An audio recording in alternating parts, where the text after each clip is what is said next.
Bonjour les toqués du Tic Tac. Alors aujourd'hui, sur la chaîne Franck Sensé, une émission sur les chronos. Les chronos, c'est franchement la montre que beaucoup de gens aiment. Et je me demande même si c'est pas la première des complications, des petites complications vendues au grand public. Le chrono, c'est quoi? Parce que chrono, ça peut être chronomètre ou chronographe. Alors attention à ne pas confondre le chronographe et le chronomètre. Moi-même, il m'arrive quand je fais des explications d'avoir la langue qui fourche et de dire chronomètre au lieu de chronographe. Alors, c'est une erreur capitale. Le chronographe, c'est la petite complication qui sert à calculer les temps courts, alors que le chronomètre, c'est une certification qui précise quelle est la précision chronométrique d'un calibre. Ça veut dire qu'on peut avoir un calibre mécanique, automatique, certifié chronomètre, qui n'est pas du tout chronographe. C'est le fameux COSC, le contrôle officiel suisse des chronomètres, qui calcule la différence de marche dans une journée. Donc, moi, je vais dire chrono, ça m'évitera de faire une erreur. Petite sélection de 7 chronos avec, à la fin, évidemment, comme toujours, j'essaye d'avoir une montre bonus, une bombasse, quoi, un truc qu'envoie du lourd. Donc, et coup de chance, on en a un. On en a un qu'en plus de ça, personne n'a vraiment vu ces temps-ci, donc qui vient de sortir. Alors, on a pris des chronos qui vont de prix raisonnable, 200, 300 euros, jusqu'à des chronos qui valent 1000 fois plus. Ah ben voilà, on va dire ça. On va dire que c'est des chronos de 300 à 300 000. Ah, déjà, ça vous donne une petite indication. On commence par le premier? Allons-y. Alors le premier, c'est une marque que j'aime bien, c'est Bridgestone. Voilà. Alors Bridgestone, c'est sympa parce que c'est une idée du créateur qui s'est dit, tiens, et si on faisait des boîtiers en acétate de cellulose? Alors c'est quelqu'un qui travaillait dans l'horlogerie avant, et puis il est passé un peu par les lunettes. Et l'acétate de cellulose, c'est ce qu'on utilise pour faire les lunettes, pour qu'elles ressemblent aux lunettes qu'on dit à écailles de tortue. Alors en écailles de tortue, il faut savoir que c'est le summum de la lunetterie, puisque vous savez que sur MyWatch, notre site internet mywatchsite.fr, vous savez qu'on fait aussi du lifestyle, donc on connaît bien aussi ces produits-là. Alors celui qui travaille l'écaille de tortue, c'est un artisan, un maître artisan, on appelle ça un écailliste, à ne pas confondre avec l'écaillé. L'écaillé, c'est celui à qui vous commandez vos huîtres quand les restaurants sont ouverts. C'est les bancs d'huîtres, là, vous voyez les trucs là. Si vous ouvrez qu'il y a une perle, c'est bien, vous la revendez, c'est assez rare.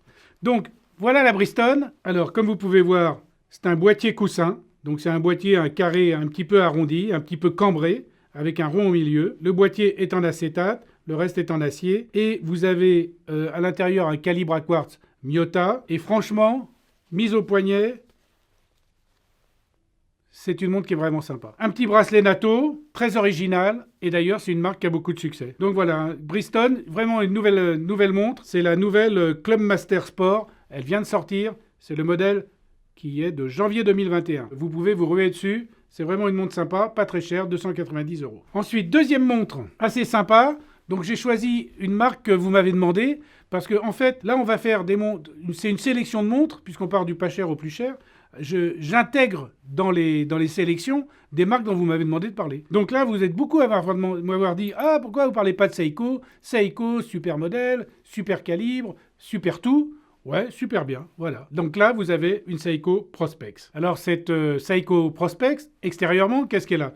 Elle a un bracelet en silicone, soft touch, qui est très sympa. En plus, vous voyez qu'il est un petit peu en accordéon, ce qui permet, je pense, de l'ajuster avec une petite marge de sécurité sur la manche d'une combinaison isoprène quand vous allez faire de la plongée, parce que comme elle est étanche à 200 mètres, vous pouvez aller faire de la plongée bouteille avec. Elle est un peu grosse au poignet, mais c'est normal parce que pour être bien étanche, il faut que ça soit un boîtier assez robuste. Donc c'est ce qu'on appelle le boîtier Sumo et qui fait 44,5 mm de diamètre. Qu'est-ce qu'elle a de particulier à l'intérieur? Elle a un mouvement, un calibre qui se recharge avec l'énergie solaire. Alors ça, c'est sympa parce que ça veut dire que quand vous êtes au soleil, ça recharge en énergie le calibre et donc vous avez des réserves de marche incroyables. À titre d'exemple, quand vous la mettez au soleil pendant 5 heures, ça fait 100 jours de réserve de marche.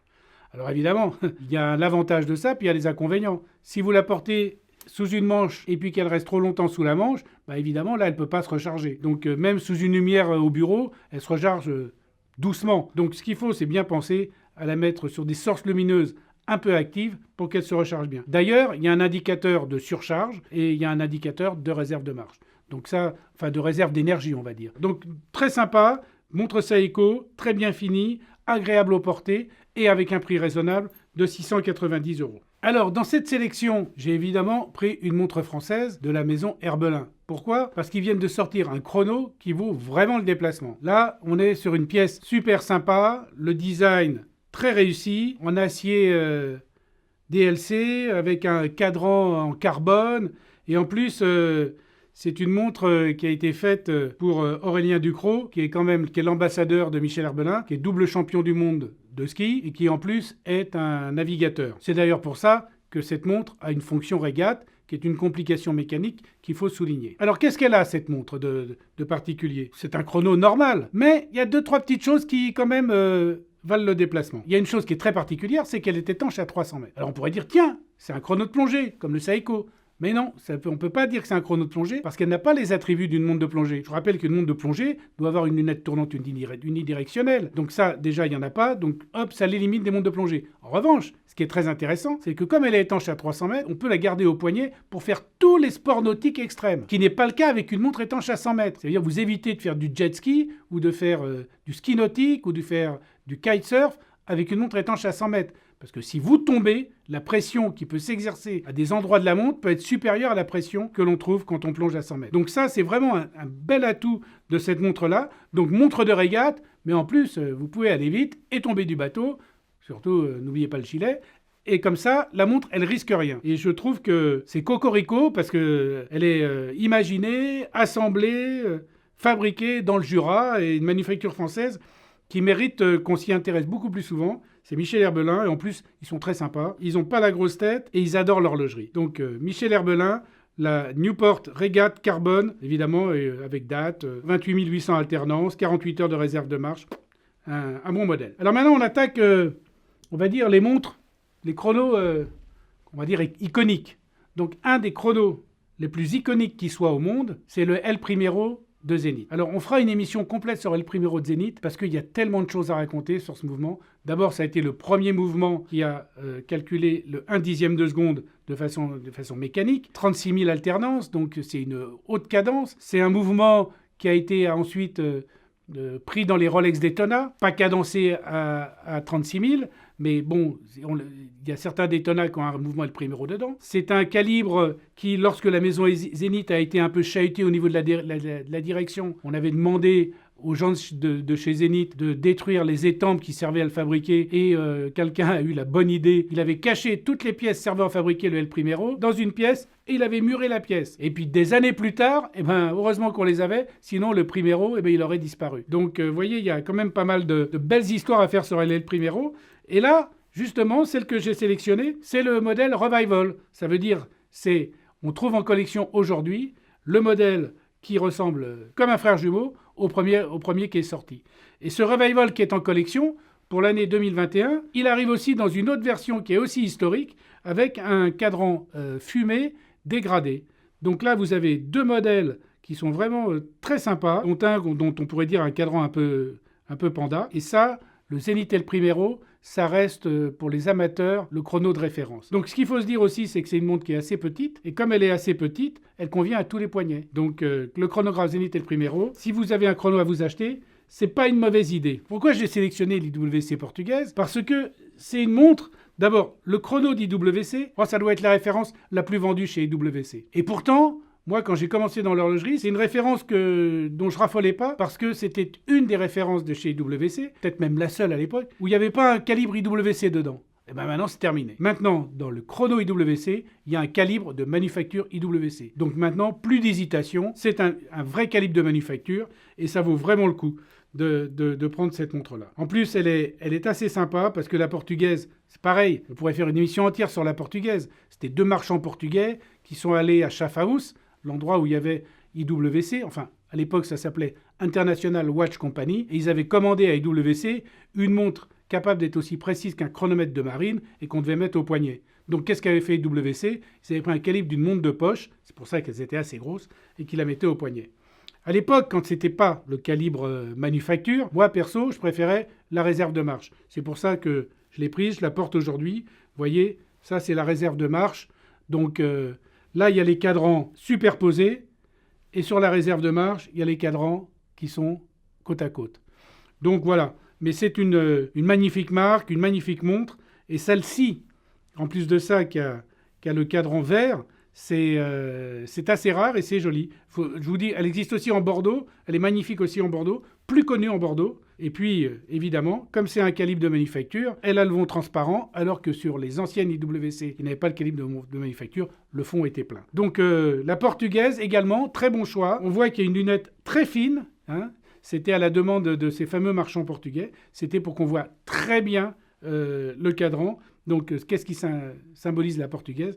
C'est la lunette très fine. Dans un autre style et une autre légende, puisqu'on a dit qu'on prenait des chronos de légende pour vous donner un petit peu l'eau à la bouche et dire qu'on allait faire des émissions sur des collections historiques, la collection Santos de Cartier est évidemment connue de tous. En tout cas, si elle n'est pas connue de tous, elle mérite de l'être. Et moi, j'aime beaucoup ce chrono, d'abord parce qu'il a une tête de Cartier, mais tous les codes d'ADN Cartier n'y sont pas. Donc, je trouve ça sympa. Déjà, les aiguilles sont en glaive, ce qui est un signe particulier des montres Cartier, mais elles ne sont pas bleuies. Ah, tiens, c'est une petite différence, c'est sympa. Évidemment, la signature secrète, elle est bien dans le cadran, dans le chiffre romain, dans le 7. Qu'est-ce qu'on peut dire d'autre? Eh bien, c'est que sur la couronne qui est située à droite, il y a un poussoir, et que de l'autre côté, il y a un poussoir. Le poussoir qui est ici, il sert à déclencher le chrono et à l'arrêter. Et le poussoir qui est ici sert à le remettre à zéro. C'est marrant parce qu'habituellement, sur ce poussoir ici, c'est ce qu'on appelle les chronos monopoussoirs qui permettent de faire le départ, l'arrêt et la remise à zéro. D'ailleurs, historiquement, le chrono monopoussoir est apparu en horlogerie avant la remise à zéro sur un poussoir différent. Qu'est-ce qu'elle a d'autre de sympa? C'est qu'elle est livrée avec un bracelet interchangeable et qu'elle est également très jolie quand elle est montée sur un bracelet de cuir qui est livré avec. Donc elle a tous les attributs de Cartier habituellement, hein, c'est-à-dire la minuterie chemin de fer, les chiffres romains, il y a juste la petite digression sur l'aiguille glaive que je trouve vachement sympa. Voilà, donc ça, la montre Cartier de Santos, en chrono, également un très bon choix. Alors maintenant, qu'est-ce qui reste? La bombasse. La petite cerise sur le gâteau, la petite montre bonus dont je vous parlais au début de l'émission. Et c'est une montre qu'à mon avis, vous n'avez pas encore vue, parce qu'elle vient juste de sortir, et c'est pas une exclusivité, puisqu'on en parle déjà sur les réseaux sociaux, elle est déjà sur le site de la marque, mais là, on va la voir en vrai, et on va pouvoir la manipuler. Elle est sous le gant que vous voyez depuis le début de l'émission, et la voilà. Hop! Et voilà, c'est la Richard Mille RM 6501. Plongeons-nous sur la bête, et voyons ce que Richard nous a concocté cette fois-ci. Alors, c'est un chronographe rattrapante, mais il y a plein de choses un peu amusantes qu'on va découvrir en manipulant la montre. Alors sur ce dernier chronographe que je vous présente, évidemment on a un boîtier en carbone TPT, ça veut dire c'est un carbone quasi indestructible parce qu'il est composé de 600 couches de filaments. Évidemment on a la boîte tonneau qui est la boîte caractéristique des Richard Mille et puis les petites vis qui sont évidemment très caractéristique aussi des montres de cette manufacture. C'est un chrono qui est très coloré, donc là même sur la couronne, il y a deux couleurs, il y a un rouge et un vert. On peut voir que les petites indications start, chrono, stop, reset, il y a un petit sélecteur. Là on voit le split, parce que c'est avec ça qu'on va déclencher la rattrapante. Je vais vous expliquer après ce que c'est qu'une rattrapante. Et puis là il y a un bouton qui est assez amusant qui s'appelle le winding. C'est en fait un système de remontage rapide. C'est notamment pour réarmer la montre si elle n'a pas été portée depuis longtemps. Évidemment, comme vous avez plusieurs Richard Mille, vous en changez souvent, donc c'est une fonction qui est très utile pour tous ceux qui ont une dizaine de Richard Mille. Ça leur permet de vite la changer et de vite la remettre en route. Le sélecteur, là, c'est un sélecteur de fonction qui se trouve ici. Ce sélecteur de fonction, il fonctionne en fait exactement comme une boîte de vitesse. Ça veut dire qu'en appuyant sur la couronne, vous voyez, je me mets sur réglage de l'heure, réglage de la date, et ainsi de suite. Donc ça, c'est mon petit sélecteur comme un sélecteur de boîte de vitesse. Alors évidemment, c'est un chrono extraordinaire, donc qu'est-ce qu'il a d'extraordinaire? Il a 36 000 alternances. Il est comme le El Primero, ça veut dire qu'il est précis au 1/10 de seconde. Vous voyez le Primero qu'on a présenté tout à l'heure. Donc un mouvement chronographe extrêmement précis, avec une cadence élevée. Donc la rattrapante, c'est quoi? Je fais partir mon chrono. Voilà, mon chrono part. Donc là, vous voyez, il y a l'aiguille bleue qui se déplace. J'appuie sur l'aiguille de rattrapante, hop, et vous voyez l'aiguille qui se dédouble. Ça me permet, avec l'aiguille bleue, de marquer un temps intermédiaire. Après, je rappuie sur la rattrapante et instantanément, elle repart avec l'aiguille de chrono. Je le refais encore une fois pour un temps intermédiaire. J'appuie dessus, voilà. Je note le temps très précis puisque je rappelle que c'est au 1/10 de seconde. Je rappuie dessus et hop, la rattrapante, comme son nom l'indique, rattrape l'autre aiguille des secondes. J'arrête le chronométrage sur le bouton Start et pour la mise à zéro, je remets les 2 aiguilles à 0 avec le poussoir de remise à 0. Donc ça, c'est le chronographe dit à rattrapante. Vous avez en haut et à gauche la date, vous avez le sélecteur, comme je l'ai dit tout à l'heure, en bas et à droite. C'est une montre qui a un aspect visuel quasi un peu squeletté puisqu'on voit les ponts, mais pas vraiment squeletté puisqu'on ne voit pas à travers, mais elle est absolument magnifique. Comme toujours sur les montres Richard Mille, quand on tourne la montre, évidemment, on voit un calibre absolument magnifique. Tout est dessiné avec design, ajouré, et la matière utilisée, souvent pour les ponts, comme ici, c'est le titane grade 5, qui, au-delà de sa résistance à la corrosion, est d'une rigidité remarquable, pour un poids minimum. Ce qui veut dire que cette rigidité permet d'avoir une précision chronométrique, parce que rien ne bouge dans la montre, même en utilisation sportive un peu intensive. D'ailleurs, il faut dire que ce titane grade 5 est souvent utilisé dans l'industrie aérospatiale, automobile et aéronautique, pour ses propriétés et ses qualités qui sont exceptionnelles. Donc c'était la montre exceptionnelle de cette présentation. Merci à la manufacture Richard Mille de nous avoir permis d'avoir ce chrono pour ce tournage. Un chrono qui quand même vaut la coquette somme de 300 000 €. Mais 300 000 €, s'il est arrêté ou cassé, il vous donnera l'heure exacte 2 fois par jour. À tout à l'heure.